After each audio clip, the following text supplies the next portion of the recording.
그래서 그거는 이제 경제 지표를 봐야 되는데, 우리가 단기 경제 여건은 PMI를 보잖아요. 그래서 PMI가 지금 연속 3개월 50대를 넘어섰어요. 그거는 이제 작년 9월 달에 했었던 저정금융정책이 효과를 봤다고 일단 봐야 되고, 그리고 아까 말씀드렸던 지금 중국 경제의 최대 아킬레스건이라고 하는 부동산에서 두 가지 현상이 지금 매출액이 늘어나고 있고, 그리고 거래량이, 부동산 거래량이 늘고 있다는 것이 이게 정책이 약발을 먹고 있다. 이제 그런 이제 시그널로 볼 수가 있어요. 그래서 그게 이제 앞으로 얼마나 더 지속될 건가는 이제 데이터를 조금 더 체크를 해봐야 되겠지만 3년 번 동안 빠진 거기 때문에 더 밑으로 빠질 가능성이 거의 없어요. 근데 거기다가 정부가 엄청난 이제 부양책을 때려 붓고 있고, 그 면도에도 보면 중국이 명확하게 얘기하는 것이 내수 경기 부양을 어떻게 하려 할 때 지금까지 없었던 글자가 들어가요. 주식시장하고 부동산 시장을 부양한다는 것이 명확하게 작년 12월 달에 박혔어요.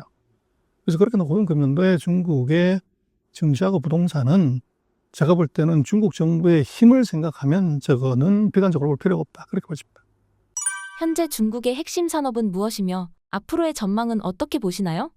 그래서 전 세계 10대 전략 산업 중에서요, 중국이 1등하는 게 7개 산업입니다. 그래서 지금 중국은 반도체하고 축구 빼놓고는 다 잘해요. 그게. 그래서 모든 철강화학, 조선, 기계, 자동차, 전기차, LCD 다 중국이 1등입니다. 그래서 지금 중국의 산업에 대해서는 제가 볼 때는 다른 코멘트를 사실 할 게 없어요. 근데 지금 문제는 그게 모든 것이 다 된다고 하더라도 궁극적으로 가는 것은 이제 AI 시대로 모이기 때문에 AI에서 어떤 승부가 날 거냐 하는 것이 그게 가장 중요하고, AI가 되려고 하면 필수적으로 이게 반도체가 돼야 돼요. 그리고 그것을 이제 활용해서 AI 모델을 만드는 소프트웨어가 돼야 되죠.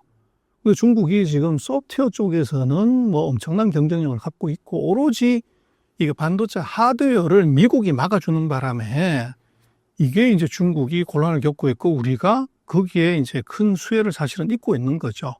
그래서 제가 볼 때는 중국의 핵심 산업이라는 것은 반도체 빼놓고는 다 잘하고 있다.